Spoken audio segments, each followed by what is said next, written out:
How to download Red Bull TV on Amazon Fire Tablet. First of all, you'll need to go to the App Store, so click on the Amazon Apps icon on the homepage of your Amazon Fire Tablet. Once you're on the App Store, you want to click the top right hand corner where you see the little magnifying glass icon. Click on that and then you'll want to type in the name, so type in Red Bull TV. You should be able to see the logo. You can go ahead and click on that. Then on the right hand side of the page you'll see Get.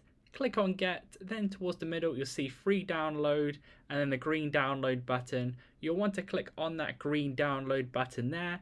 Then depending on your Fire Tablet speed, it could take either a few seconds or a few minutes to fully download. And then you can click Open on this page, or you can go to the home page of your Amazon Fire Tablet, then click on the Red Bull TV app.